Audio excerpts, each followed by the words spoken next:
Airspace over Krusco's Army Air Corps Testing Lab. The skies above the Krusco's Army Air Corps Testing Lab, southwest of Imperial capital Burun, are noisy as always. Orb and Scepter once brought about miracles that were recorded only in lore. Now, thanks to scientific investigation of these myths, it has become possible to replicate those marvels, and thus modern magicology was born. The field discovered a method for changing the world through the use of computation orbs. In a physical world bound by 3 dimensions, the technology actualizes phenomena by applying the appropriate amount of stimulus to the right location. To give a simple example, you can flick the flint wheel of a lighter with your hand, or you can do it with the power of magic.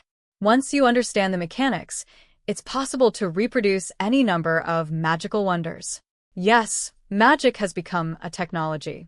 Naturally, the principles of the fundamental elements, such as mana and interference formulas, are still not very well understood. Magic engineering was pushed to achieve remarkable progress in order to secure military advantages and established as an academic field following a decisive breakthrough in the Empire. By combining mana with an analog arithmetic unit, they created computation orbs. Unlike in the Age of Legends, it's clear what locations, methods, and degrees of power are required to cast magic. The quintessence of this technology would probably be its practical application in aviation formulas that allow a mage to levitate without a vehicle. By generating propulsion, it thrusts the operator into the air and keeps them balanced. If they feel like it, mages can mimic witches riding on broomsticks. Rifles with fixed bayonets are more convenient than scepters as focuses for casting. Well, firearms are also good for shooting battle formulas in long-range combat. In any case, engineers replicated miracles with technology. An extremely wide range of militaristic applications was also recognized. The importance of the orbs had been widely acknowledged for a long time, which is why the technology race between the world powers grew so fierce. As the pioneer in the field, the Empire naturally participated in that race. It's a day with clear skies but strong winds. My current altitude is 4,000 and climbing. Roughly half of the scheduled tests for the day are done. My situation is more favorable than last time, when I nearly died after my parachute failed to open due to humidity, but I'm not in the mood for this, especially not under such demanding conditions where a slight lapse in concentration could cause the computations to fail and the orb's engine to catch fire. Fighting to keep my face from twitching, I cautiously maintain a cruising ground speed according to the plan. As long as I keep clearing tests without incident, I have to keep going.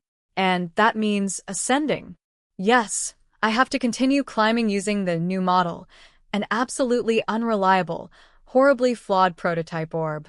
Is this the joy of holding the world in your hands? The access to the world's laws that the orb symbolizes is an elaborate operation that demands finesse. Under orders to oversee that process using something that has no tolerance requires the utmost care. Tanya is getting her hand ripped to shreds.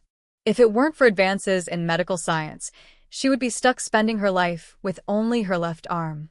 Holding an unreliable orb isn't much different from holding a grenade. The end result is obvious. That's why Second Lieutenant Degirchaff is so loath to be doing this. She heaves an inward sigh as she flies. The engine exploded. It's on fire. Abort the test. Abort the test. Yet another day of piercing shouts from Control and Tanya's agonizing groans echoing across the sky. How did I wind up in this mess? It goes back to when I was ordered to the rear after getting injured in the north. Second Lieutenant Tanya Degirchaff was still recovering at the time, and she considered where she would be reinstated a matter of life and death. She had fought hard, creating something of a war record for herself, and even received a medal. That could be beneficial for my future promotion, but it entailed the delicate problem of potentially trapping Tanya on the front lines. I'll review it now. So when I received an envelope and opened it, the thought running through my mind was, I just hope they don't redeploy me to the front. But my fears turned out to be unfounded. The envelope contained a document from personnel with undated orders for domestic service. In other words, the orders weren't official, but they would take effect once dated and signed by a superior officer. This was the so-called informal job offer by Army standards. Rejoice.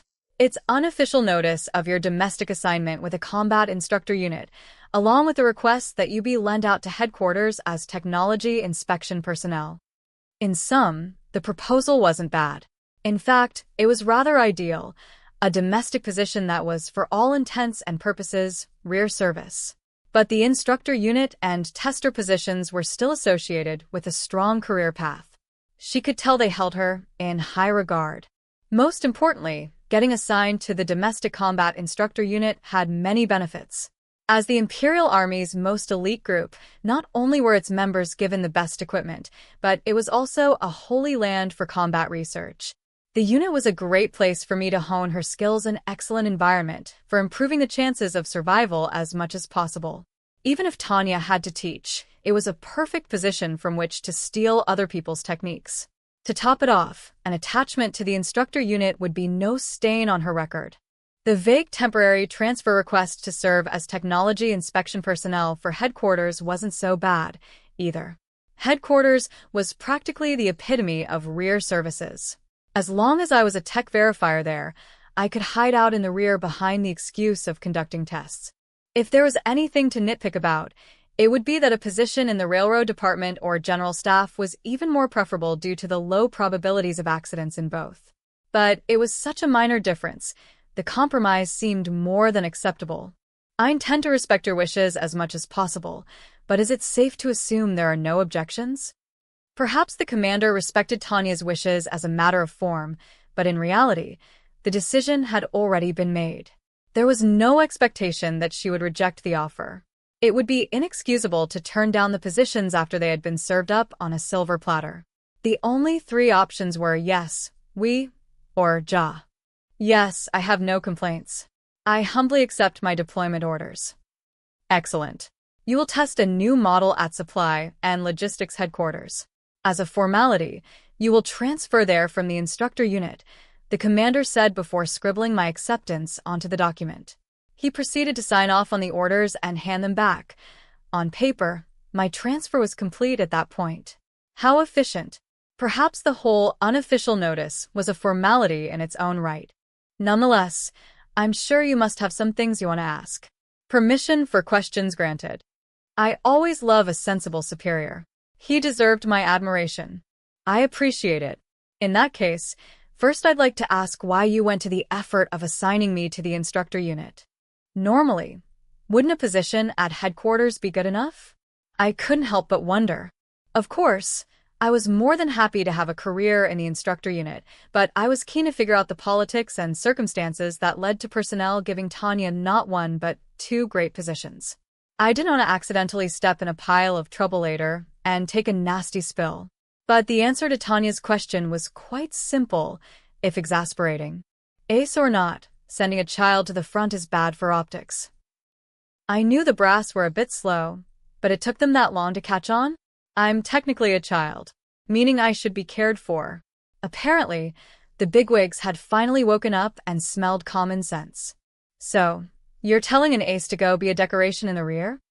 Obviously, showing too much enthusiasm over getting away from the front lines would be bad, but I needed to confirm the situation.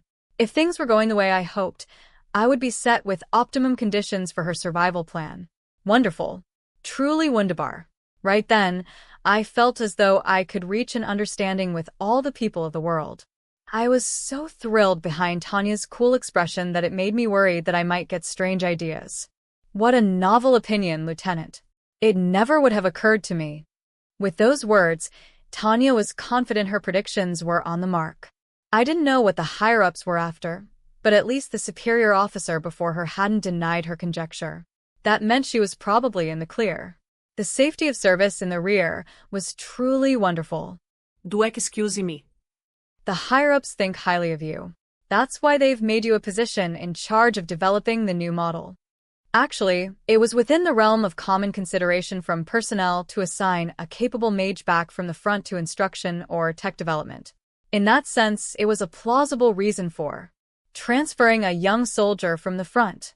Probably anyone in the army would accept it without issue. I caught a break, but still, what was this about a new model? I doubted they would use Tanya as a guinea pig, but at least it would be reassuring to know what kind of technology she would be inspecting. May I inquire about the new model? If he said it was confidential, I would simply have to back down. Still, I needed a certain level of preparedness. You take far less damage when you have warning before you get hit, as opposed to a punch out of the blue. In order to personally brace for what was coming, I wanted to know what Tanya was getting into. Not to mention, I was terribly curious. I was only told it's a prototype computation orb. I see. Thank you. All of those things wound up to be undeniably true. Tanya is in the safety of the rear conducting various tests on a new computation orb. Her commander never told a single lie. But neither did he mention that the orb is as unreliable as an Italian red devil. 9. And that's why I'm suffering like this now. At 12,000 feet in airspace southwest of Imperial Capital Buran, I've already broken the maximum operating altitude for existing computation orbs. Without an orb specially outfitted for the single-minded pursuit of record altitudes, operating this high up shouldn't be possible. The oxygen concentration is distressing, and if that isn't bad enough, my body temperature is seriously low. Taking so much time to acclimate at 6,800 has come back to bite me. Humans aren't designed to survive for this long, so high up. Lieutenant de Geerchaff, are you conscious? Lieutenant de Geerchaff. With a heavy head and a leaden, sluggish body from the low oxygen level, even just responding to control over the radio seems like a horrible bother. Even dressed for the cold, I can only conduct experiments at this altitude carrying an oxygen tank, an aerial radio, and an emergency parachute. A single thought fills Tanya's mind. Whoever thought it's a good idea to send an unprotected human this high should come see what it's like for themselves. More or less, but I won't last long. Frankly, I've concluded that it's impossible to go any higher unprotected. It's a good 21.6 degrees colder than on the ground. Oxygen concentration is just under 63%. Whether or not someone can temporarily withstand this altitude for air combat maneuvering is unclear, but it's a space that's definitely not for humans. The typical computation orb has a maximum operating altitude of 6,000 feet in the first place. Any higher, and it can't produce the propulsion necessary to break free of gravity. This is why Tanya estimates that mages have roughly the same level of air superiority as an assault helicopter. In fact, the gap in altitude has even convinced the Empire that combat between mages and aircraft is unrealistic. The barrier it presents is that insurmountable. Of course, if the concern is purely altitude, and I have a special orb designed for reaching record-breaking heights, things might be different. However, what Tanya is currently testing isn't a specialized tool for exceptional climbing ability, but a military tool positioned as the new model, created in the pursuit of versatility. But even though the new model, Elinium Arms Type 95 Computation Orb prototype, is intended for the Army, it's creating ludicrous propulsion that usually isn't even possible. The actual method it uses to do that is extremely simple and cliché. It follows the usual engine development scheme. If one is too weak, use 2. If 2 won't cut it, use 4. In the end, minus the tech research, stamped to indicate that it is indeed a prototype, the orb doesn't look all that different from any other. Design-wise, it's still a spherical hunk of machinery the size of a conventional orb, packed with countless gadgets. But what really matters is on the inside. Worst of all, this absolutely guzzles mana. Its magic conversion efficiency sucks. Instead of gasoline, computation orbs use mana. A piece of gear with 4 engines would consume 4 times the usual amount of mana. But expanding a human's mana reserve isn't as easy as installing more fuel tanks, which means the operator will get exhausted much more quickly. Maybe this prototype has revolutionary capabilities according to its specs, but the practicality of an orb that demands the impossible and leaves the mage extraordinarily fatigued is questionable. Not only does it consume 4 times the mana of a conventional orb, but it's also hounded by the technical problem of synchronizing its 4 cores. Since the developers have successfully miniaturized the cores, the orb itself is barely any bigger than its peers. Surprisingly, it maintains the same compact size of regular orbs and can fit in a mage's pocket despite the contents. It's very easy to handle. I have to respect the technology that allowed the researchers to shrink down the cores to such an astonishing degree, but as the one using the orb, all I can comment on is how unbearable it is. Miniaturizing a delicate device means losing whatever tolerances the original had. If tuning the quad-core synchronized activation isn't bad enough, the shrunken orb cores make for an unreliable system with poor stability. So, while the mana consumption for this new model should be 4 times the norm in theory, it actually needed considerably more. Including mana leakage, even a conservative estimate puts the expenditure at 6 times the usual. While the fact that I'm not used to being this high is probably a major factor, the altitude test alone invariably leaves me feeling horrendously drained, as though I've exhausted all my energy in air combat maneuvers. As I rapidly become more fatigued, it's also getting harder and harder to breathe. But upon receiving Tanya's bone-weary report, the radio spits back an engineer's utterly uncaring voice. "Lieutenant, can't you climb a bit higher? Theoretically, you should be able to get to 18,000. The cursed damn mad scientist echoes silently in Tanya's heart as she scowls instinctively at the command plane carrying the evil mastermind on the radio. I can only imagine how refreshing it would be to shoot it down. Tanya heaves a sigh as she fights the truly tempting urge. The voice belongs to Adelheid von Schugel. He is the chief engineer overseeing the prototype, as well as a bona fide mad scientist. It frustrates me that I have to restrain myself from shooting him down, because it would only create more problems and resolve none. All Tanya can do is lament life's absurdity. Getting stuck testing this engineer's invention is a prime example of that. Dr. von Schugel, please don't be unreasonable. For a person to climb any higher, they would need heated, not just insulated, clothing. And based on my experience in actual combat, the orb would be rendered impractical the moment I needed to fly with an oxygen tank strapped to my back. It's obvious that it would only take a single shot to the air supply to give everyone besides Tanya a pretty exciting show. Let's assume a mage uses a formula to generate air and could withstand this upper realm without heated clothing or an oxygen tank. If that output depends on the computation orb, it would make the already inefficient device burn through mana even faster. The possibility of sustained combat operations is exceedingly doubtful with the anticipated level of magic consumption compared to existing orbs, and due to issues such as low oxygen concentration, there's a high risk of losing consciousness during maneuvers. Thus, a parachute is critical, and while that's fine for conducting flight trials in our own territory, an immobile, barely conscious mage lugging around a parachute is a sitting duck in combat. Even if the operator did reach the ground, their safety wouldn't be guaranteed. If they landed in enemy territory, they were sure to be taken prisoner. Not to mention, there's no small risk that the parachute would catch fire or fail to open due to humidity. Tanya herself went through hell just to find a trustworthy parachute. You should still have enough mana. Likewise, the stress on the computation orb is within permissible levels. Alas. This engineer, unfortunately, the type of eccentric only interested in his inventions, apparently feels that theoretically permissible values are all that matters. Doctor, this thing doesn't have enough tolerance. Who knows when this defective junk will burst into flames? For a soldier with experience in life-and-death dogfights, reliability is always more important than theory. At least for Tanya, even just recalling the last test climb disgusted her all over again. That was truly awful. I lost balance at 4,000 feet the moment the cores slightly desynchronized. Supposedly, it happened due to a minor disparity in the magic bypass circuit's conduction velocity. The bypass circuits used for research were built with vastly more precision than the existing ones used for combat, and yet they couldn't fix the disparity? When I learned the apparent cause, I seriously wanted to scream. How unrealistically precise are you trying to make this thing? Any mana that can't be controlled by the computation orb's inner mechanics will go haywire.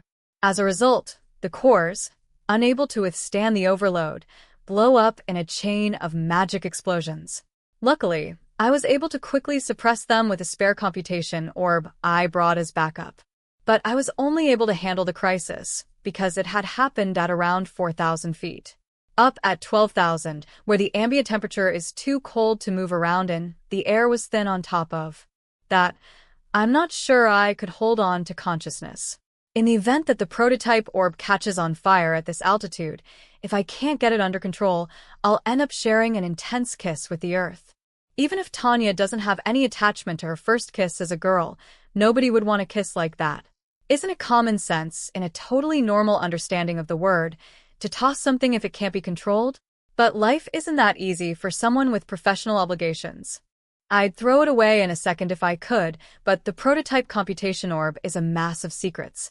I'd never get away with it. The moment I lost it, a mountain of preemptive measures would be taken to secure secrecy. And after all, it was the duty of the tester to safely recover the prototype if at all possible, which was why I have to be careful to control it in a way that keeps accidents to a minimum. Using this tolerance-less orb is hard to describe, but if I have to compare it to something, it's like riding a unicycle through a ring of fire across a tightrope while juggling knives. You'd have to be stupid or suicidal to keep climbing with such an unpredictable prototype. Of course, a combination of the two is also a possibility. But apparently, my candid opinion as a tester is immensely disagreeable for the chief engineer. How dare you call my greatest masterpiece defective junk? Naturally, even Tanya could honestly recognize the machine's outstanding specs. A system with quad-core synchronization was once only theoretical, so the mere fact that the chief engineer realized it, albeit poorly, is a testament to his terribly fine skills. Then he succeeded in shrinking the cores to their current size while retaining the functionality of conventional models. From a purely historical standpoint, that is truly ingenious. I'm willing to hail it as the greatest technological breakthrough since unraveling the link between the orb and scepter. So, I'm begging you, could you please keep the users in mind when you're making these things? As far as I'm concerned, it doesn't matter how high the performance is, people shouldn't be forced to conform to the doctor's invention. It's possible to order someone to adapt to their uniform by altering their physique, but that only works if the size isn't too far off to begin with. Look at application, not the specs. You at least need to give redundancy a bit more consideration. The general assumption is that military equipment will be used under the intense circumstances of war. The army wants Dienstford, not thoroughbreds.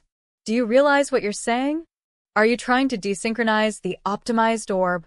Dr. von Schugel, please don't yell over the radio. Silence. First you must take back that insult. The explosive exchange of verbal abuse echoes across the test airspace, albeit via radio. Not only is he fanatical about his field, but he also has the mind of a brat. I want to cradle my head in frustration. This guy, of all people, had to be the chief? It makes my head hurt. If I were in charge of personnel affairs, I would have at least ensured a managerial officer capable of controlling that tech freak was appointed chief, so he could rein him in. But in reality, this man is the chief, and I am the lead tester. I have no objections to the Empire's meritocratic evaluation system, but I sincerely wish they could at least take administrative skills into consideration.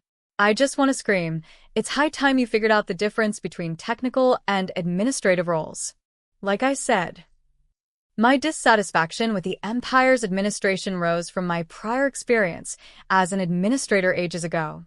At the same time, as long as I'm a soldier forced to abide by given conditions, there's no choice but to quietly endure. But as the price of distracting me, the migraine-inducing argument is cut short. The temperature of the engine, the cores, is rapidly increasing. T-Sage. Damn it. The way trouble arose from such a brief irregularity makes me want to groan. The orb's cores are on the brink of chaos. When synchronization failed, I lost control of them. Without a moment to waste, I urgently cut off the mana supply and perform an emergency discharge of the energy inside the computation orb. It's possible to execute these measures with a single motion. Fortunately, safety mechanisms were implemented as a result of the lesson learned last time, and they're more effective than anticipated. During that earlier test, there was an explosion and the engine caught fire, but this time I just barely managed to stabilize the circuits. Still, that doesn't mean the mana inside the computation orb will simply discharge without causing any harm. The desynchronized orb cores crash mana against one another from all directions, and the circuits blow instantaneously. But what luck! The reinforced casing I repeatedly requested was completed in time for this test, so I narrowly avoid sustaining any real damage. And so, a look of relief appears on Tanya's beautiful face as she radios back the controller about following procedure to descend, sounding annoyed. Control, are you aware of the situation? I'm releasing my parachute.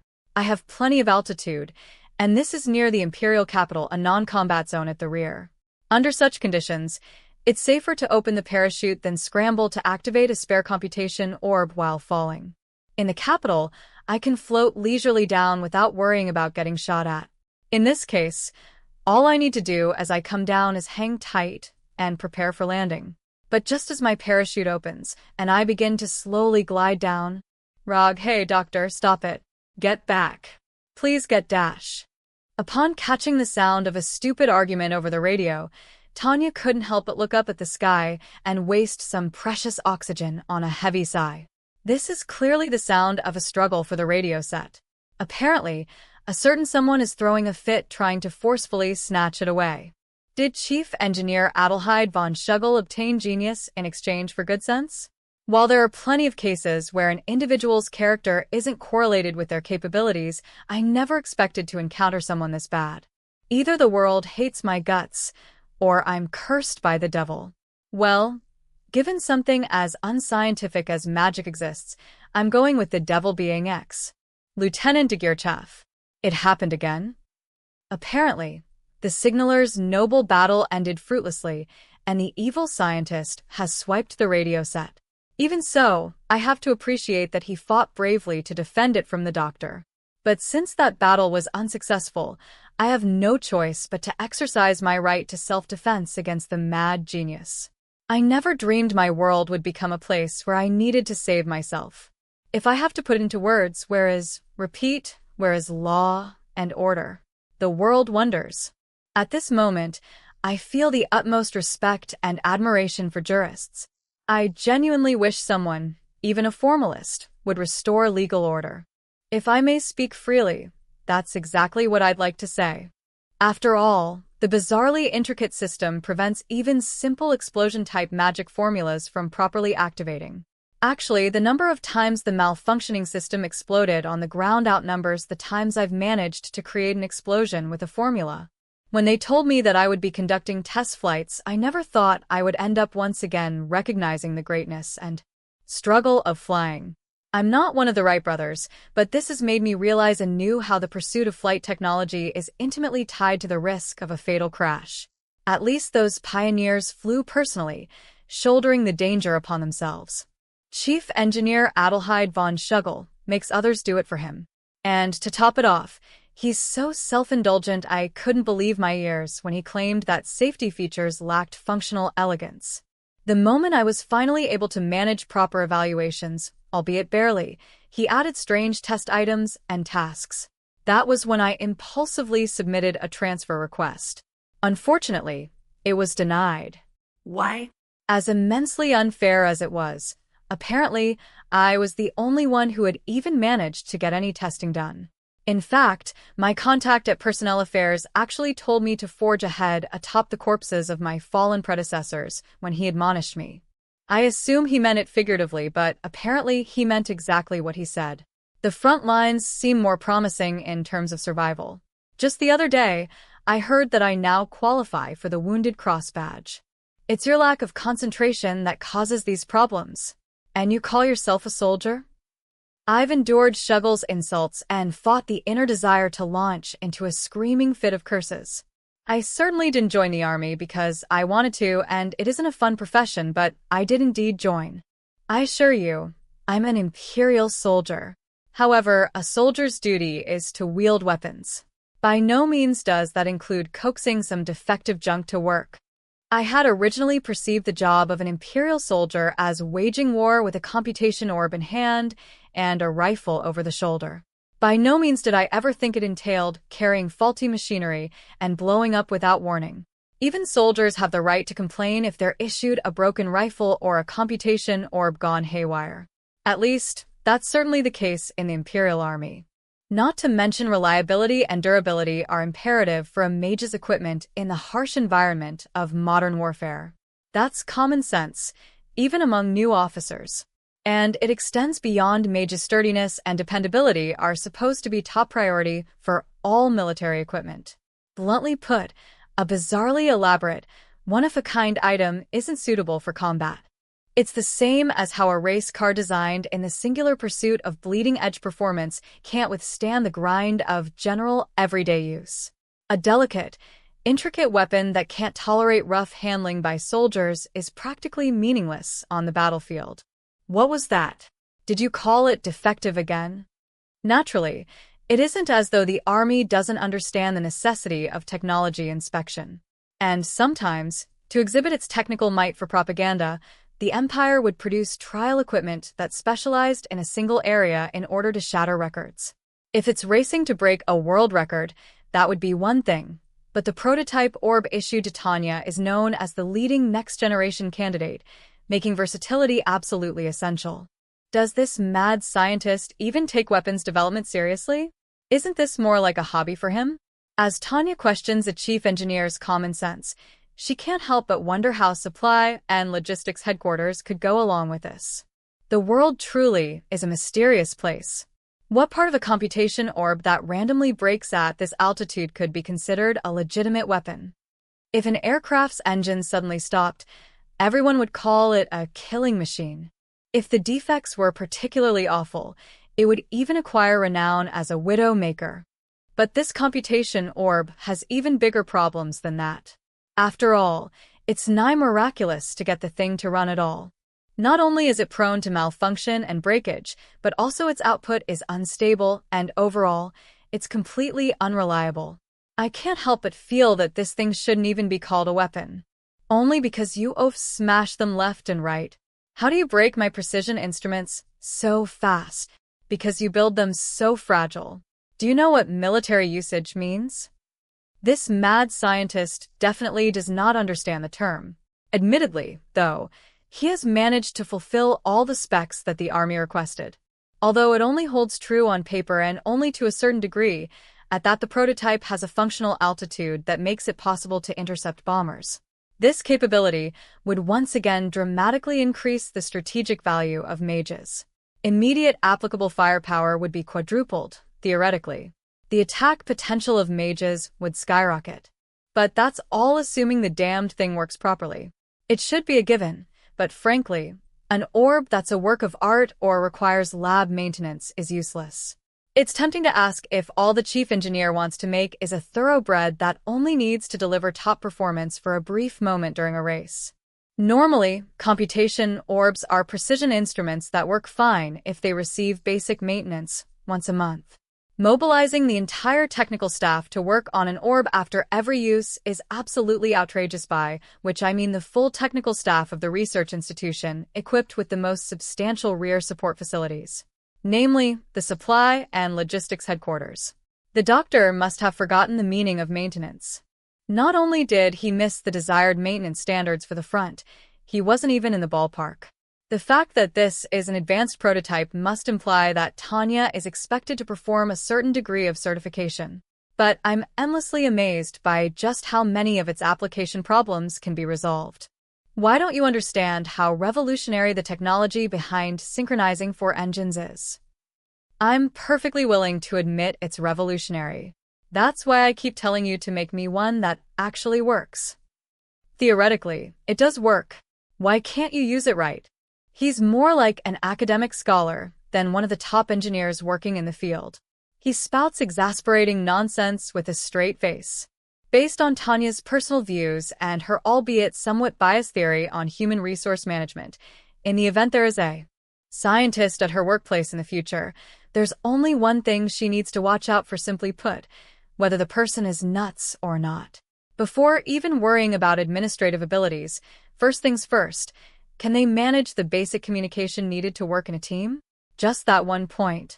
Incidentally, people say there is a fine line between the brilliant and the insane, but I feel like it's actually fairly easy to tell them apart. If by the end of a conversation you're filled with the urge to empty an entire magazine into someone, they're nuts. If you can hold another amicable conversation with them, they're brilliant. Dr. von Schugel. I wanted to reach a level fit for practical use. That's precisely why we're conducting these experiments. Haven't you ever heard of the PDCA cycle? It would feel so wonderful to knock him out of the sky with my backup orb. Anyone who provokes this sort of thought is a mad scientist. If the voice of reason wasn't holding me back, I definitely would have dirted my hands. Needless to say, I know all about the PDCA cycle. Design a plan, try it out, do, evaluate the results, check, and implement improvements where needed, act, a commonly known process. It isn't as if I have objections to using this completely ordinary method. In fact, I'm all for following even stricter procedures. I desperately want to tell him to, at the very least, give his creations a proper once-over. As the one using the orb, I can say the defects aren't the kind that can be fixed with minor improvements. The orb has too many serious glitches, problems, and flaws. The thing is such a mess that despite my obligation to secrecy, I seriously would hurl the damn thing away if it weren't for the safety mechanisms built into it. To top it all off, the safety mechanisms in question aren't necessarily up to standards. It had gone off without a hitch, and Tanya had avoided the worst outcome. But this thing couldn't completely contain the mana. If the circuits do blow, the orb will be rendered useless, so I always have to keep the worst-case scenario in mind. The absolute worst would be if an explosion ignites my oxygen tank. That would not be fun. Based on past progress, I've also been issued improved parachutes made from fireproof, tear-resistant fabric. But even these don't guarantee safety 100% of the time. If Tanya falls unconscious, there's always the concern that the parachute might not open automatically. Or, depending on the scale of the explosion, there's the risk of getting caught in the ropes and asphyxiating before ever hitting the ground. Humans have learned through experience that, as indicated by Murphy's Law, anything that can go wrong will.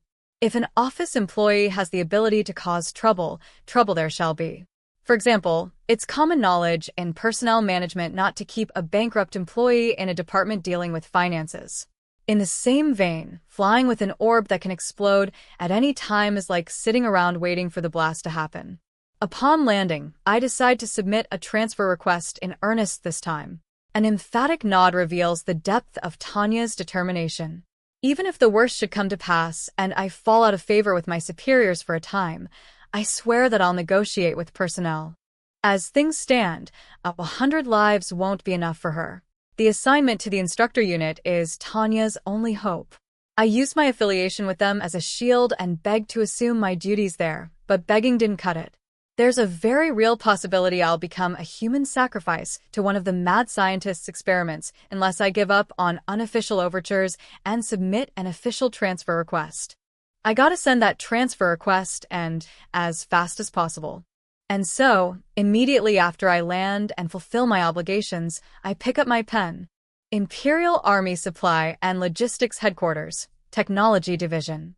The transfer request adhered to the official format. Magic 2nd Lieutenant Tanya de Geerchaf's application conveyed a dire sense of urgency. As a sophisticated bureaucracy, the Technology Division within Supply and Logistics Headquarters had to accept and process any officially submitted transfer requests. General consensus was that she was very serious about wanting to transfer. This was not surprising, seeing as this was imagine her fourth request if they included unofficial overtures. Her previous unofficial attempts were wishes unaccompanied by documentation, so the staff had gotten away with calming her down, but with each attempt, she grew more earnest and imploring. This request was bound to come eventually. It had only been a matter of time. Nevertheless, upon reading 2nd Lieutenant Tanya de Geerchaf's transfer application and petition, all the managerial staff at the Supply and Logistics Headquarters' Technology Division were left holding their heads in frustration. So, what should we do? These are all official forms, you know. Should we give it to her? The soldier had commendably allowed herself to be soothed each time in the past, but submitting this request showed that she had reached the limits of her patience. As far as personnel was concerned, there was leeway in the Northern Theater, so they were in the middle of assigning young soldiers random posts in the rear out of consideration for political and international standing. As such, it would hardly be any trouble at all for Supply and Logistics Headquarters to reassign de Geerchaf to a random posting. But while it wouldn't be hard to find her a new post, she was too valuable in her current position to let her go. Out of the question. She's the only one even marginally capable of meeting Shuggle's standards. Chief Engineer von Shuggle was outstandingly proficient despite having only his talent, or rather, nothing besides his talent, to call upon. Development of the next-generation orb combined basic-level data collection with the objectives of creating and certifying advanced technologies. He had managed to meet the standards indicated by the Technology Division, at least in the planning documents, despite how ambitious, to put it mildly, they were. Good point. Shouldn't we also take into account the fact that his research might finally come to fruition? His brilliance was prominent even in the Empire, which had pioneered in magic technology research through scientific observation. Even as magic engineering gained recognition as an independent field of science, there was still room for error, and many elements remained vague. Shuggle had made great contributions by pushing the field down a focused, if rocky path, and then improving on it. If, as an extension of his methods, they considered purely the research aspect, it was clear beyond a doubt that the data and theoretical values Type 95 achieved had borne fruit in the form of great progress. That appraisal, however, only held true in terms of research. Groundbreaking advancements might have sufficed for a research institution, but supply and logistics headquarters wanted a product that could withstand military operations, so they required more comprehensive judgment. Conversely, even if she can manage to operate the Type 95 prototype orb, it would be a shame to run someone with that kind of talent into the ground. We should look at the long run. Such excellent testing personnel are irreplaceable. The voices drifting from the department heads expressed concern for crushing an invaluable mage of such talent. In actuality, competition between nations was driving rapid advances in military technology development and innovation, so while it was rare to sacrifice valuable lives in the name of scientific progress, it did happen. Weapons development was put on tight schedules due to national defense concerns, which resulted in the occasional accident in an overworked section. The list of people who died while on duty was by no means short. Agreed. If we look at the long run, the acquisition, cultivation, and retention of capable mages is also a subject of concern for the Empire. And, if I might add, I realize her age shouldn't be taken into account, but no matter how talented she might be, she's still a little girl. It pains my heart to make her Dr. von Shuggle's toy. Another major factor for the Empire was that in the Navy and Mage forces, both of which were under pressure to expand, individual polish could only be achieved with long-term training. They could mass-produce computation orbs or warships, but it wasn't so easy to cultivate a competent, highly experienced core team.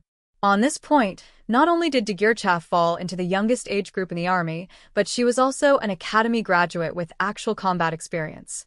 All of this made her truly valuable. It would be a waste to ruin her.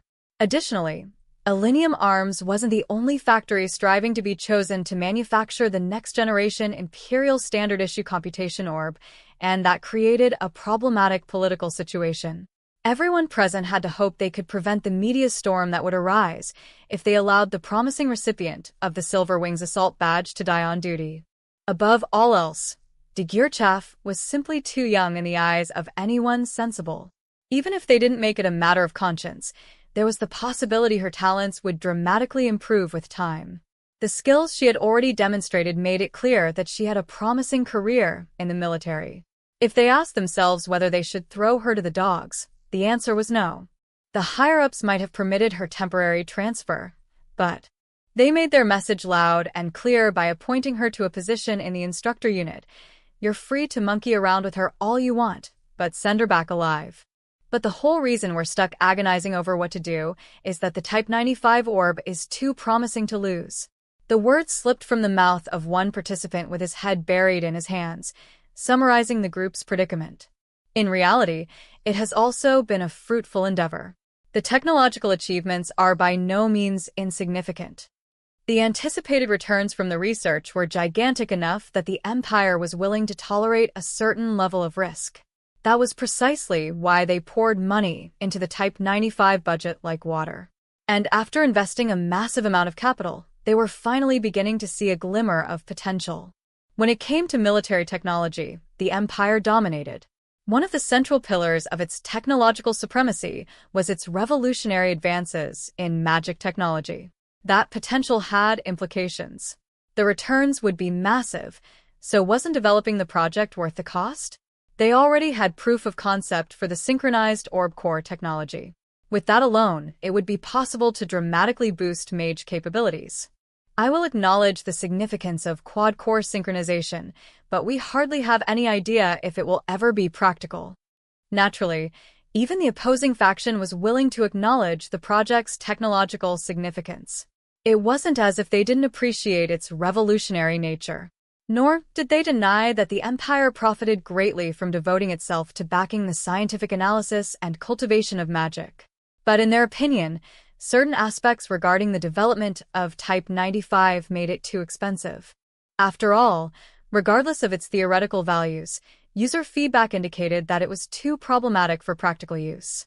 And besides that, the thing was packed with so many cutting-edge, revolutionary mechanisms that it was liable to surpass not only the next generation but possibly even the next generation. When the idea of it being practically implemented at this point came up, it seemed like an unlikely story. That was precisely what had them going around in these endless circles. What eventually brought that debate to a halt was the consideration of a single report. Have you read the technical report? Lieutenant de Geerchaf's analysis is rather insightful. No matter how much mana you had, it wouldn't sustain the orb. The test report submitted for Type 95 displayed keen analytical skills and even a hint of profoundness that seemed to be backed by experience. The office was shocked to think a 10-year-old could have written it. Some even questioned whether she had done it herself. That said, the actual content of the report was fitting and immensely perceptive. And as far as they could find, she had written it herself. At the tender age of 10, de Geerchaf was too young to attend military prep school, but she was a mage with average mana capacity. Based on her talent and the amount of mana she possessed, she was practically guaranteed a promising future. But even this precocious, capable magic officer was crying that she couldn't make it work reliably. Its range, increased power, and ability to activate multiple formulas are all excellent improvements, but it's worthless if those things detract from its usability in prolonged combat to a critical degree. The goal may have been technology inspection, but a magic consumption rate that rendered combat maneuvers unsustainable meant the quad-core engine design was simply flawed. Perhaps it had enhanced instantaneous firepower, but that was unacceptable if it came at the price of drastically reducing the amount of time combat could be maintained continuously. In a sense, it could be said that a healthy evaluation mechanism was at work here. Part of what made technology inspections important was catching flaws in advanced equipment such as this. That said, if the issue was excessive mana consumption due to a structural problem with pouring mana into multiple orb cores, there was nothing to be done for it. From the very beginning, our objective has been to verify and test advanced technology. It's still within acceptable parameters. The pro-development faction, on the other hand, was willing to admit that the project was lacking when it came to combat sustainability. However, that was of no particular concern, at least at the inspection level, if they specified that the objective was proof of concept. The engineers in the faction felt that the restraints on usage weren't terribly important. The technological race with the surrounding great powers was so heated that in everyone's heart of hearts, they had a great desire for Type 95 to ensure technical superiority for the fatherland. If trailing behind in innovation presented a grave threat and gaining the advantage ensured overwhelming returns, they would want to keep pushing forward. If they evaluated the project based on potential, they could have approved all the costs related to Type 95. Its technological significance aside, the army can't afford to fiddle around. The thing is, only the engineers engaging in development and the researchers supporting them felt that way. The troops, who used a variety of different weapons and weren't terribly gentle with them, had their own theory. As it was, normal computation orbs already cost as much as their most powerful weapons. This one-off special order prototype frequently broke down and had blown through its initial development budget a long time ago. It had already consumed unbelievable sums of money, and they were increasingly hesitant to invest more. If they shifted the budget elsewhere right away, wouldn't it still prove more cost-effective? Such assertions made perfect sense. The empire was powerful, and while its military budget was by no means meager, it was finite. Since funds were limited, efficiency was required. What about the potential to convert mana to a fixed state? Isn't that more than enough reason to continue development? Do you intend to send him off in pursuit of alchemy? We can't afford to waste our limited budget and manpower on this forever. They were never able to see eye to eye about whether it was possible to sustain mana and store it. In theory, it made perfect sense. Even Shuggle acknowledged that the orb's voracious consumption of magical power would impede continuous combat. As a countermeasure, he figured if he could store mana the way chemical energy was stored in batteries, that would solve all his problems. People were constantly trying to make a breakthrough in the transformation of mana to a fixed state in reality, only to give up on the impossible task. By optimizing mana through a computation orb, a mage could superpose interference effects upon reality with their will. That interference creates a concrete phenomenon. This was principle behind the formulas mages used. Naturally, the magic mage's cast is temporary. Say someone wished for an explosion, and that creates one. Not only is it a temporary phenomenon, but also the mana that caused the explosion disperses, making it impossible to hold on to the mana. If it were possible, the mage would have only needed to will the phenomenon to remain in the world to fix it in place. Concepts along those lines had been entertained shortly after the practical usage of computation orbs became viable. But each time the idea of using mana to fix mana in the world was attempted, the failures only multiplied.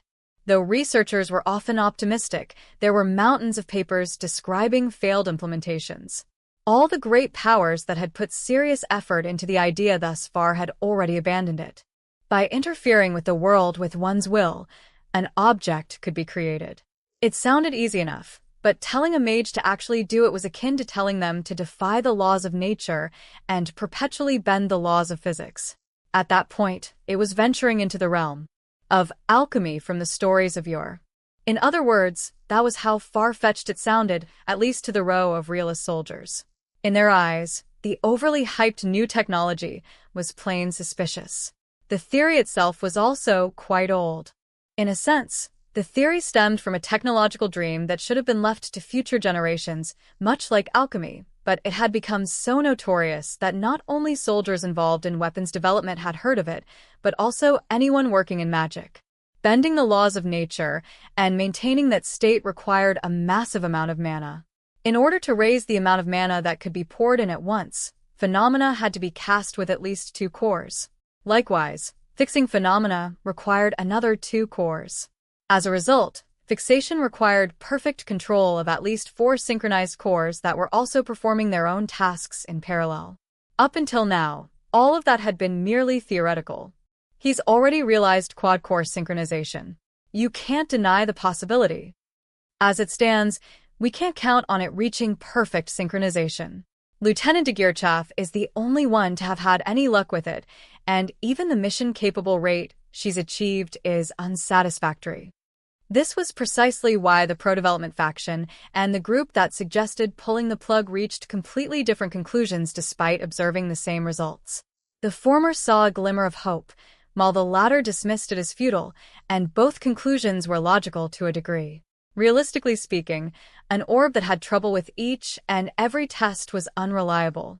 Of course, there was no such thing as a perfect first prototype, so a certain number of problems were expected. But such a frequent occurrence of major accidents was unprecedented. Based on what they discerned from the reports, it seemed like Degirchaf was hanging on by the skin of her teeth. And despite risking life and limb on these experiments, she had only just barely managed to operate the orb. This alone was proclaimed a remarkable improvement on existing progress, which made it clear how well it was actually going. As such, when a number of soldiers were about to protest that it was a massive waste of money, a certain mid-level officer from personnel who happened to be at the meeting posed a question from a slightly different perspective. I can't help but wonder why her? Superficially, this was an innocent question. On the other hand, it certainly brought up an intriguing point. Magic's Second Lieutenant Tanya Degirchaf's career wasn't bad, but there were plenty of soldiers with superior credentials. Perhaps if they compared her to the previous testing personnel to see why she was the only one to succeed, they would get their answer. Once this occurred to them, they saw the value of delving into this modest question. No, you have it backward. We should focus on why she succeeded. At this point in the conversation, the director of supply and logistics headquarters, who was leading the meeting, brought up one of the most obvious questions of all. Why did she get selected? Who chose her? Without a doubt, the personnel division at supply and logistics headquarters approved the assignment, so someone must have dropped off the paperwork. And that paperwork should have included the reason behind her selection. At their superior's question, younger administrators flipped through documents and found the personnel assignment form. It had gone overlooked thus far, but it contained all the answers. Chief Engineer von Schugel chose her personally. Apparently, he claimed she had the highest chance of successfully operating the orb. How would he know that? Given all the previous testers' failures, there had to be something convincing him that Second Lieutenant de Geerchaf could do the job. Why did he specifically want someone like her from the front lines? Was it something unique to her? Was it her skills? Something else entirely? It was a truly intriguing question. But the answer Chief Engineer von Schugel wrote on the form was exceedingly simple. It says that since she is not set in her ways with a conventional orb, he figures she wouldn't treat the prototype the way other soldiers treat their orbs. Well, the orb was brand new. His logic was perfectly rational. The quad-core synchronization system was a whole other animal, so trying to conduct mana the same way as before would prove difficult. It took a child's malleability to understand that even if conducting the mana felt awkward, they shouldn't fight it. Someone as precocious as de Geerchaf had a good sense for conduction and comprehended the logic behind it, and not only that, she could pull it off. The logic was nice and sound. Assuming they understood everything up to this point, that was precisely why the whole row of participants let out the same groan. It was the groan emitted in the face of an unpleasant truth. Hey, there aren't all that many skilled mages out there who are unaccustomed to conventional computation orbs. That went without saying. Even if they turned human resources upside down searching for such opportune mages, there would be painfully few who met those conditions. Naturally, the minimum requirement for the orb to be issued as the next-generation standard was for the majority of existing mages to be able to use it. If it couldn't reach full operational capability, there was no point. The implications were that using Type 95 was a hurdle too high. Until the training system could be overhauled and all the active service mages retrained, the next-generation model would be useless. It was also more difficult to use than the existing computation orb, so the drills used for the new recruits also would need to be reevaluated. Even assuming they could accomplish all that, the orb's mission-capable rate, reliability, and cost were enough to give them second thoughts about mass distribution. Considering the level of craftsmanship the devices demanded to function, they would be accidents waiting to happen. We don't have an infinite budget. Are we placing too much emphasis on versatility? We've already achieved innovations in orb safety mechanisms and other areas. Don't you think it's about time we called it quits? In conclusion, perhaps it would be wise to call off development or, at the very least, scale it down. It was hardly surprising when that opinion began to dominate the conference room. No matter how alluring the technology, the Army had no choice but to abandon the project if it couldn't be implemented in the near future. The Imperial Army didn't have the budget, manpower, or resources to play around. The promise of amplifying firepower is just too enticing. Couldn't we just do dual-core instead of quad-core? Naturally, those who would regret halting development still couldn't shake their lingering attachment. That's a good point. If there were only 2 cores, wouldn't it make synchronization that much easier?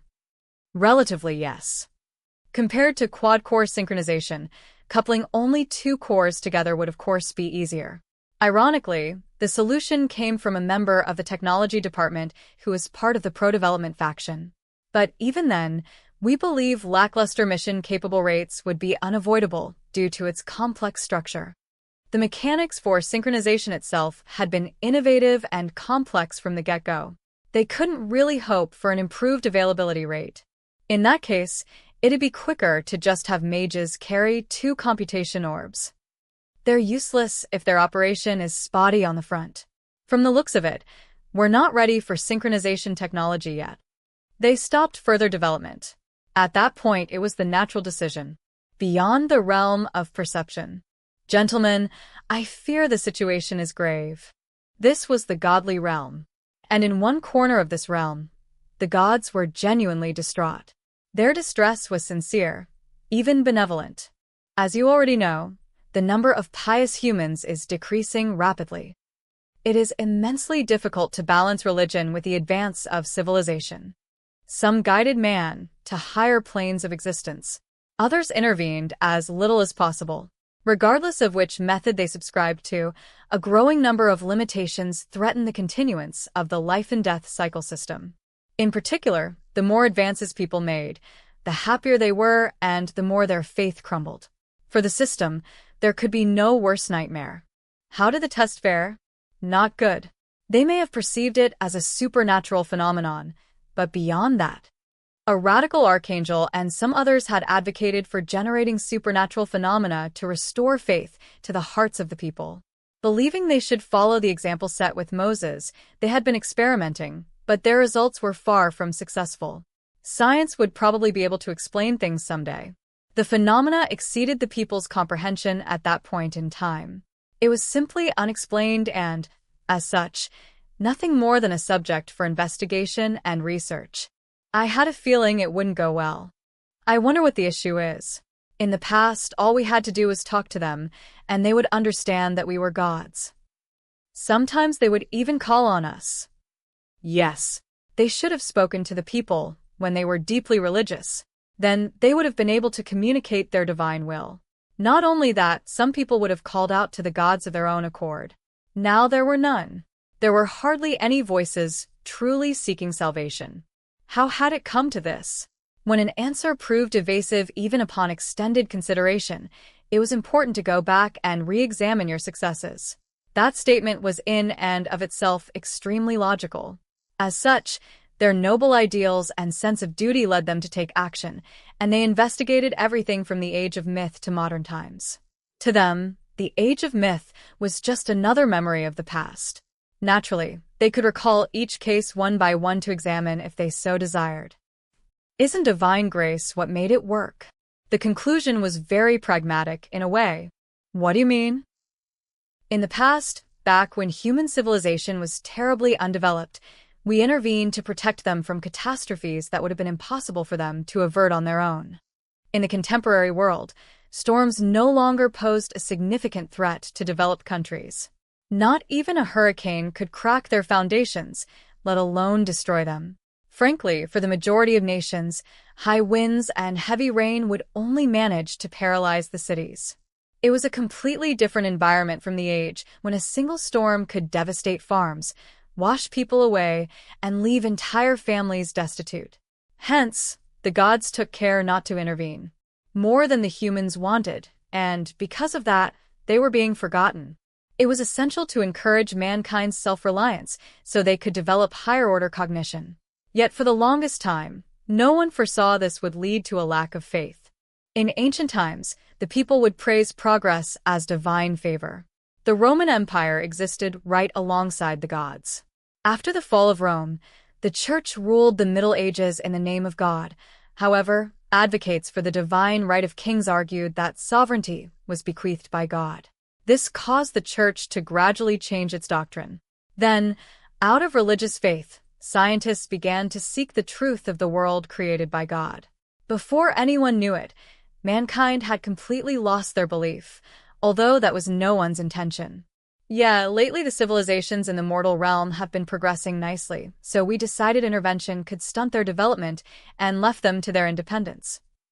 Isn't that precisely what makes it hard for them to recognize our existence? They didn't particularly mean to hinder mankind's development. Really, looking at their original plan, they wanted them to progress. We must seek the order created by God. The natural sciences stemmed from that objective, so the gods had actually been all for them. Mankind would evolve from mindless worship to reverent devotion with greater understanding. That logic would allow them to reach higher-order intellection. The gods even considered it a first step worthy of commemoration. However, if it was having the opposite effect, that could cause extremely serious problems. They were inevitable. Too many worlds had cultivated only the natural sciences. That would make things difficult. The whole group grew pensive. If they couldn't resolve the issue with fairly minor corrections, they feared it would be excessively laborious. This was a tight spot, and they foresaw it getting worse the longer they neglected it. Does anyone care to propose a way out? The cherubim never failed to disappoint, and one of them explained the plan he had racked his brain to devise. He asserted that for the most part their basic policy was fine. In essence, if they had a system that could compensate for lost religious faith, they would have no problem. As such, we really should refine one point and revive their faith. The proposal was accepted almost unanimously. However, considering their previous policies, it felt like they had run out of specific ideas. This plan makes a lot of sense, but what precisely should we do? I'm not sure, but perhaps we should give the world a new holy relic? 11. What do you mean? They had already deposited as many in the mortal realm as there were stars in the sky. The numbers may have differed slightly between a nation or a region, but they had already invested more than enough in the things. In terms of promoting faith, it wasn't a very successful method. At best, the relics were prized as historical curiosities. The current relics are treasured, kept under lock and key. They're unable to adequately fulfill their role in making divine grace known to the masses. The gods didn't know that. After all, they had long lives. They still remembered giving the holy relics to people, but it wasn't as if they constantly kept tabs on the artifacts thereafter. Upon looking into the current state of affairs, they had finally discovered that the items had been relegated to decorative purposes. I see. No wonder they've forgotten religion and prayer. In a way, it's rather ironic. The gods were becoming dispensable. That's all there was to it, yet they couldn't help but feel a flood of mixed emotions. They had no intention of unilaterally forcing religion on people. But if they didn't boost faith, the system was in for rough times. So to help people come to understand on their own that faith was necessary, shouldn't they periodically deposit divine relics where they were needed? The gods thought this was worth a try. In that case, let us bestow the holy relic they need upon the world and teach them how to pray. Great idea. Let's do it right away. I have just the thing. The decision was made very quickly. Though the gods were patient and laid back by nature, they were taking this situation seriously. Because of that, they carried the whole process out wholeheartedly, neither cutting any corners nor getting bored halfway through in the way gods sometimes did. Oh, there is a human in the mortal realm researching an item that is just a step from the godly realm. Given another 1,000 years, it could be successful. A singularity. Were you able to contact this human? It was extremely rare, but in the past, too, on all the worlds, humans had appeared who neared the godly realm in pursuit of natural sciences. The unusual phenomenon was remarkable these days, but not without precedent. And this human seemed to be the most appropriate specimen for this test. He must have realized he has a long way to go. When I reached out to explain the works of God, he was exceedingly impressed. So are you suggesting we send down a holy relic there? No, it should be a miracle. A miracle? Apparently, there exists such a thing as news that is both good and bad. This is Magic Second Lieutenant Tanya de Geerchaff's unfeigned sentiment upon receiving the notice. While only an unofficial notification, the higher-ups are indicating that they aren't going to provide additional funding. The implicit suggestion is probably that they intend to axe development of Type 95. At the same time, the Personnel Division is sharing their intentions by telling me to focus on my upcoming duties with the Instructor Unit. This is exactly what I want. I should be thrilled by the termination of this flawed orb's development and my return to the Instructor Unit. The only problem is that this is only an unofficial notification, not an official decision. But it's probably already decided. Since I won't have to risk my life anymore, the news couldn't be better. The bad news is that since the research can't continue no matter what happens after this point anyway, the mad scientist has become defiant and decided his department should conduct experiments that were previously suspended as too dangerous. If only he would get depressed or discouraged so he could become more docile. But such hopes have proved meaningless, and this mad scientist even seems to be equipped with the ability to tune into radio waves from somewhere. Out of the blue, he starts shouting that he's received divine inspiration from the heavens and begins yelling, "Now we can do it." In his usual frame of mind, however, even the mad scientist deemed this experiment too risky. If in his agitated state he insists on going through with it, this can't possibly go well. It doesn't help that the other engineers have been shaken by the impending end of development. What engineer isn't eager to see the fruits of their project? Full of those sentiments, they make only half-hearted protests. It's all too easy for the mad scientist to get his way. I've managed to survive up until now, but I'm unable to stop them from forcing me to conduct an experiment that any sane scientist would certainly frown upon as suicidal. We'll be testing the fixation of materialized mana phenomenon to spatial coordinates via overlapping compound interference. Mana fixation, for short. It's the product of one soul's crazy imagination. Apparently, the ultimate goal in developing Type 95 was originally to conduct this experiment successfully, but it was considered so unlikely to succeed that nobody took it seriously. It's hard to imagine this ending in anything but failure. The theory itself is well known for being plausible. It isn't as if Tanya had never heard of it before. Type 95's delicate internal structure means it will inherently be frail and suffer from a poor mission-capable rate and ease of maintenance. In order to overcome those shortcomings, I would need to use mana to recognize a phenomenon in this world, then secure and maintain power via fixation. Theoretically, Type 95's quad-core synchronized system means that the technological groundwork to make such a thing possible has already been laid down. Tanya's doomed attempt to reach Type 95's ultimate technological goal will still hold great significance in terms of exposing its flaws. When the engineers told me that, I thought it sounded similar to a bureaucratic explanation of budgetary provisions. They usually sound quite clever. But now I have no doubt they were only doing this experiment because the mad scientist is curious.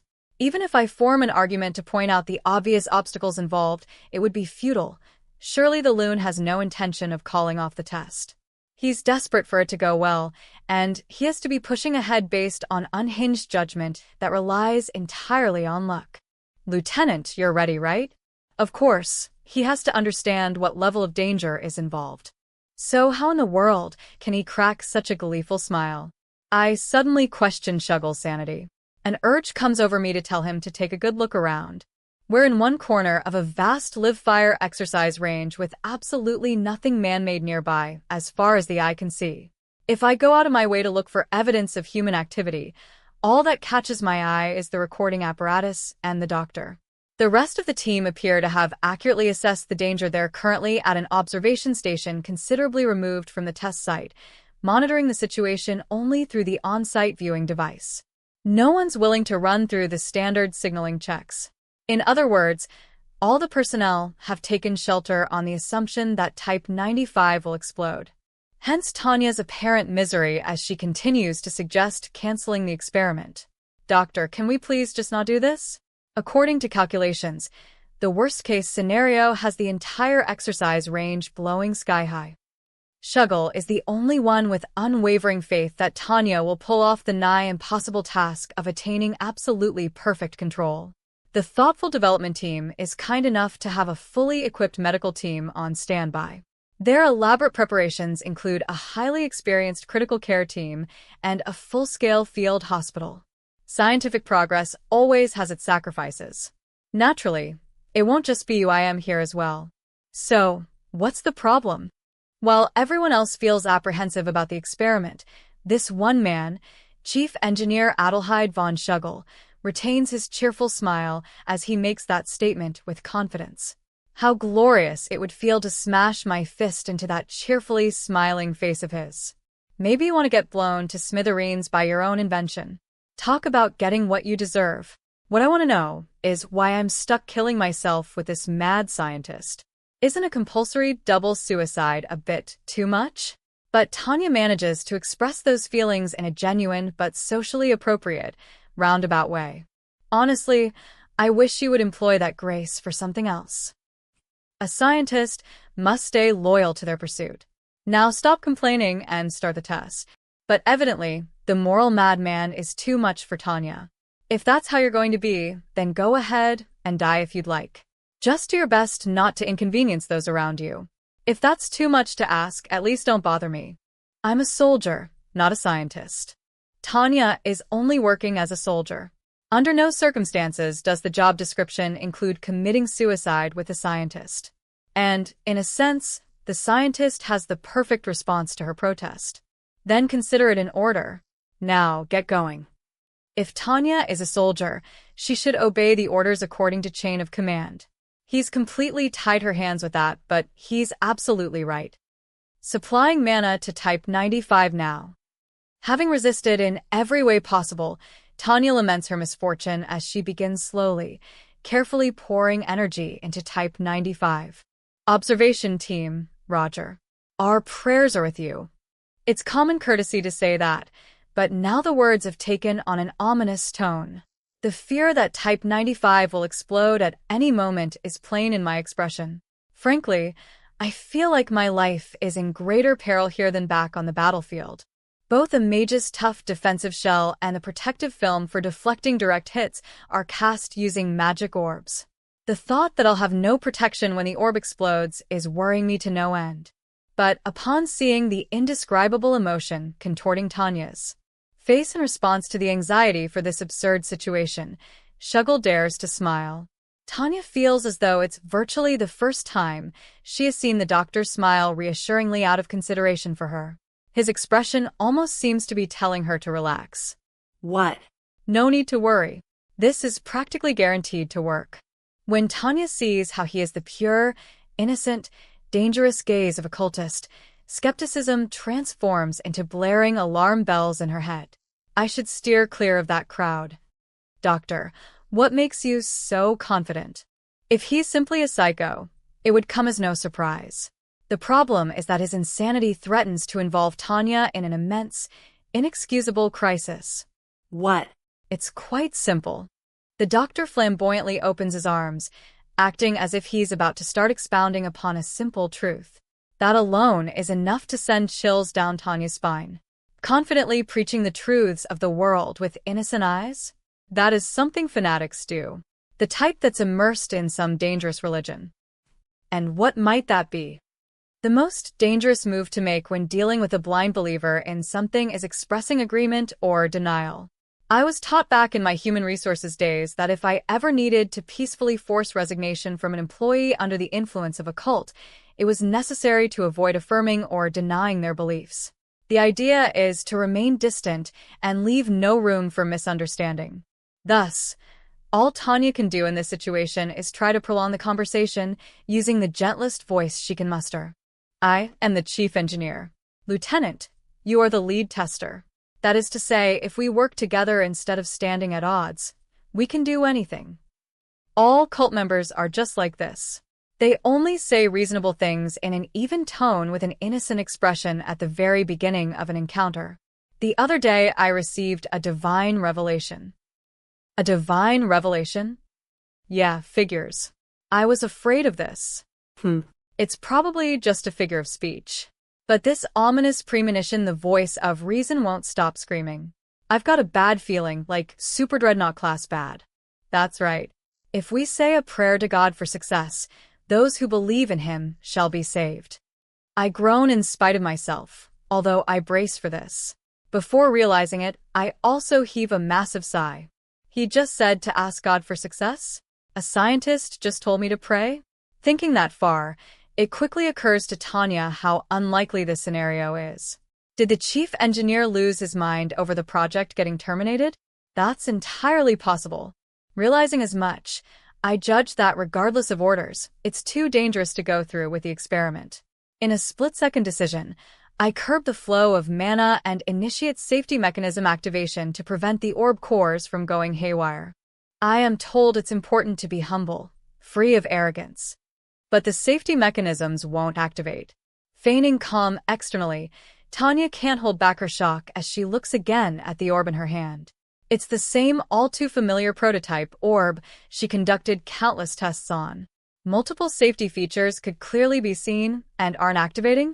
In which case, they've been disabled? He just had to mess with it, didn't he?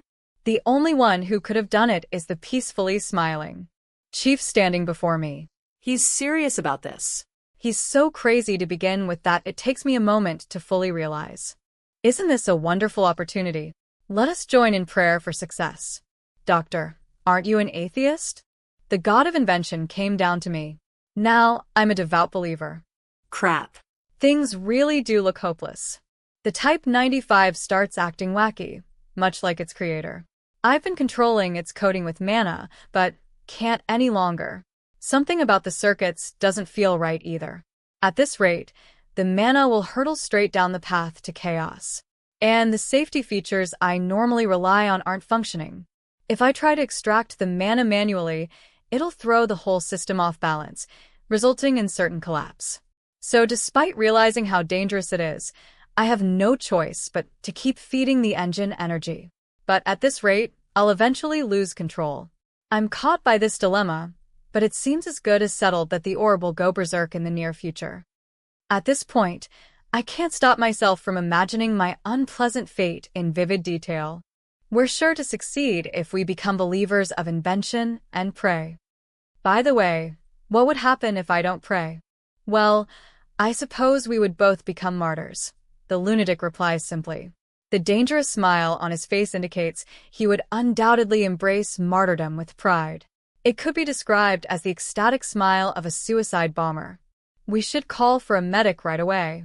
Or would you rather I simply put you out of your misery? From Tanya's point of view, if she's doomed to die anyway, at least she could kill this lunatic with her own 2 hands.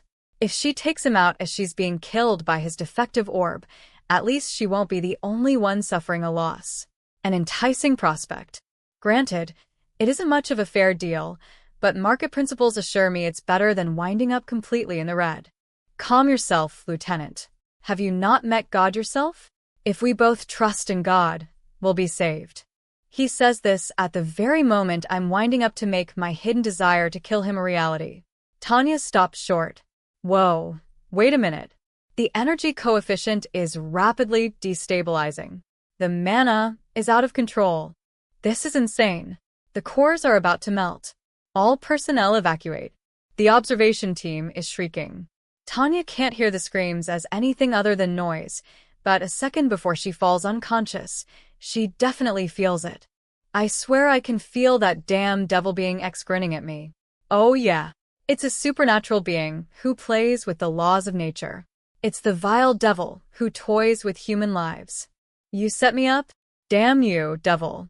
After much deliberation, the Lord has approved of causing a miracle during the what? Is it you're developing again? Elinium Type 95, that thing's activation experiment. When I come to, I'm in a familiar space, and at some point, an entity slightly more intellectual than being X approaches me. The reason for my visit this time is directly connected to the mad scientist demanding to conduct such a reckless experiment. But he's only a mad scientist, not a religious fanatic. Based on how he was acting just before the accident, he's a victim, too. It's probably being X and his sect pulling the strings. They must have been manipulating him, at least as far as this experiment is concerned. Not that I feel a particle of sympathy for him, let alone a full ounce. Ah, I see. The entity before me only seems decent compared to the one that came before it. In other words, this one is more like a fanatic capable of holding down a conversation. I can't let my guard down. I'm basically dealing with someone steeped in a religion of one kind or another. At the moment, I don't care if he's a god or devil. What I need to watch out for is the very likely possibility he'll try to push his values on me rather than discuss things rationally. His values are completely insane. He might seem intelligent, but the core of his nature is no different from an incompetent worker's. I should eliminate him immediately. If he's at least an incompetent bum, I can put up with him. Still, competence notwithstanding, all religious fanatics are diligent workers. It would be a truly praiseworthy virtue, if not for the insanity. Allow me to congratulate you. The Lord has determined that you have led a sinful life out of ignorance. He has decided to guide you down the righteous path. I'll pass on that. Wow. A fastball? I figured he was up to something, but pitching an incredible fastball down the middle? Messing with people's lives is quite honestly a lot of fun, but it's completely unacceptable for me to be on the receiving end like this. Why can't I decide how to live my own life? Isn't my existence as an individual the least I should be able to control? Oh, set your mind at ease. Doesn't your distress stem from the fear that you'll be forced to act against your will? Well, it's hard to say. I'm not sure how to describe this sense of trepidation. It's true that I resisted the idea of being forced to follow a path determined by somebody else. It would also be immensely humiliating for these beings to control my mind or lead me to think a certain way. Mass hallucinations should only be shared among the people who want to get intoxicated by a particular story. If there's profit to be had in illusions, we'll invest in them. If there isn't, they aren't even worth taking an interest in. And if any crazy people become a threat, I can always kick them awake and make them guzzle down the sludge of reality. As an individual, I have to firmly resist this attack on free will that compels participation in mass hallucinations. Freedom. I'm free. I don't want anyone to violate my freedom. I would hate to act against my own principle and violate the freedom of others, but honestly, I can deal with that. The thought of someone else violating my personal freedom, however, is absolutely intolerable. I was once equipped with the resources and connections to protect that freedom. Now I possess certain powers to defend it, coupled with an appreciation for the significance of its value. As such, worry not.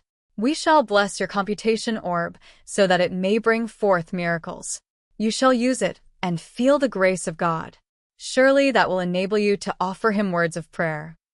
Words of prayer? That's right.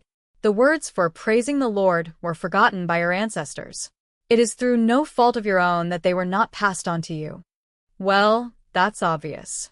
Although I think there's more to it than that. Where the heck does that reasoning come from? Someone give me a proper explanation. And right now, if possible. You can even interpret or run it through a translation machine. Since it's a rush job, I'll pay extra and I'll even throw in a tip, so someone please make it clear what this guy is saying. As I said, the Lord has made it so words of prayer shall flow from your lips, his voice shall be heard by your heart, and you shall believe in miracles. That sounds like a really nasty form of brainwashing. Let's try to sort this out. These evil guys threw me into this world. They may as well have abducted me. And since I haven't caved, they've come up with a new scheme. They're going to make me use a cursed computation orb. And the more I use it, the more it'll consume my soul. Oh, screw that. As if that isn't bad enough, they have me in a nasty predicament. They had me in checkmate the moment I realized accepting their offer might be my only way to survive the war despite the price I have to pay. These beings are like glory seekers, stirring trouble just to dash in and save the day. Insider trading doesn't hold a candle to this unscrupulous foul play. For them to get away with this absurdity would be no different than wiping law and justice off the face of the earth. Perhaps I should try to be the representative for the mortal realm's core values. We won't actually force you to do anything. You will simply be able to offer prayer in earnest upon experiencing God's miracles. Such is the blessing the computation orb in your possession has received. It must take a lot of nerve to say that. You hurled me into an environment where I could die at any time in some war, and then tell me you aren't forcing me? That's like telling someone in a desert not to drink water. You might as well tell me to die. In other words, threatening me much? I see. By the way, what happened to my real body? You people are being protected by divine grace. Go now. You'd best set forth. Spread the name of the Lord. And on that creepy note, my consciousness is pulled back to the mortal realm. In a most unfortunate turn of events as I snap back to reality, I'm greeted by the face and voice of the last person on the planet I want to see. If I were an imperial judicial clerk, I'd immediately create a law that states mad scientists are to be executed by firing squad. It would be my duty to pass such a law for the sake of the Empire. I have no doubt of that. We were in the presence of the Lord. It's a miracle. Blessed are those who believe. The dangerous gleam in the mad scientist's eyes makes me worry he might burst out shouting, I am the new prophet. No, he might actually believe he is a prophet now. Calm down, Chief. I'm begging you, please shut up. There's no need to emphatically boast that you've scientifically proven a mad scientist can change jobs to religious fanatic. Please get out of my sight. Alas, he may have become a religious fanatic, but he's also still a mad scientist. He's batty for his beliefs. Come on, come on. Show me the miraculous gift of God. Dig your chaff to control. Is Type 95's control formula functioning normally? I'm hoping they could call this all off due to technical difficulties. But a curse has been placed on this device by more or less supernatural beings. How easily they could trample my hopes and wishes. Alas, how powerless humans are. It is, as far as I can tell, but that could be due to issues with the observation apparatus. Maybe. I guess we don't have much choice. We should probably seal up Type 95 and examine it back in the lab. Excellent. Caution is an indispensable quality in engineers. While it's hard to forgive the way they all abandoned me and ran for the hills, I can come to terms with that now. If their survival leads to the end of this experiment, then I'll allow it. Bite your tongue. Activate it right this instant, Lieutenant. Thus begins the struggle. Seriously, can't this damn mad scientist catch a friendly bullet or have an unfortunate accident one of these days?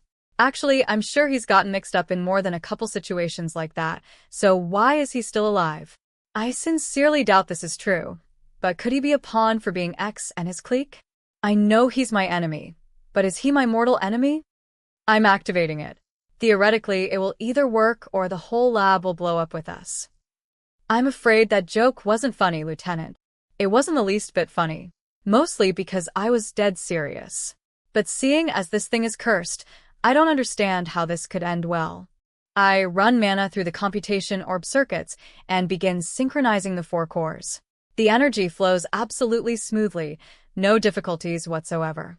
As for the core synchronization, it's so effortless I do it without thinking. The mana loss is undoubtedly on par with the theoretically projected value. Now I get it. Just going by its specs, I have to admit this truly is amazing. Definitely worthy of praise. But, although it's truly regrettable, this thing is cursed. Oh, great are the wonders of the Lord. Praise the Lord and the glorious name of God, I shout, the emotional words pouring from my mouth. Every cell in my body suddenly yearns to praise the Lord. It worked? It actually really worked? When the observation team plunges into a whirl of astonishment, their shouts of wonder finally bring me back to myself. What did I just do? What was I just thinking? What did I say? Did I offer praise? To that thing? Oh, Lieutenant, we share this faith, don't we? It's a miracle. A miracle. A miracle? Give glory to the Lord and bear witness to his miracles. Everything that transpires is like a living nightmare. Ultimately, I'm cursed, I have a horrible time, and in the end, I finally get released after we finish collecting a certain amount of data. I don't care where I go as long as it isn't there. I just want to get away. As if to grant my wish, the Republic to the west goes out of its way to declare war. Just the notice I've been waiting for. It arrives right as I'm about to despair for the world. My mind is saved.